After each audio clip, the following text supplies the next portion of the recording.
நீ நான் காதல் சீரியல்ல நாளைக்கு என்ன நடக்க போகுது அப்படிங்கிறத பார்க்கலாம். ஸோ, இப்போ வந்து நம்ம ஹீரோயின் வந்து நம்ம ஹீரோவோட ஆபீஸ்க்கு போறாங்க.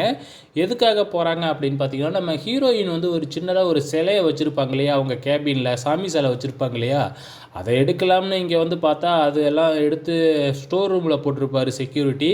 ஸோ, அத தேடுறதுக்காக ஸ்டோர் ரூமுக்கே நம்ம ஹீரோயின் யார்கிட்டயும் சொல்லாம போயிடுறாங்க. அப்ப அத எடுக்க போயி அங்க இருக்கிற ஜாமான்லாம் கீழ விழுவுது. அந்த வழியா போற ஹீரோ, "என்னடா இது சவுண்டா இருக்கு?" அப்படின்னு உள்ளார போய் பார்த்தா, நம்ம ஹீரோயின் இருக்காங்க.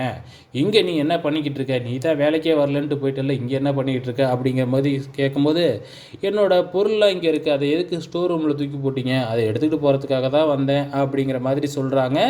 ஹீரோ வந்த உடனே வந்து டோர் லாக் ஆயிடுது ஆட்டோமேட்டிக்கா. இப்ப 2 பேரும் வெளிய போக முடியாம தவிக்க போறாங்க. கடைசியா நம்ம ஹீரோ தான் கதவ உடைச்சுட்டு வெளியில போறாரு. அதுக்கப்புறம் 2 பேருக்கும் வாக்குவாதம்லாம் வரும். ஸோ, அதுக்கப்புறம் இன்ட்ரஸ்டிங்கா தான் போக போகுது. வெயிட் பண்ணி பாருங்க.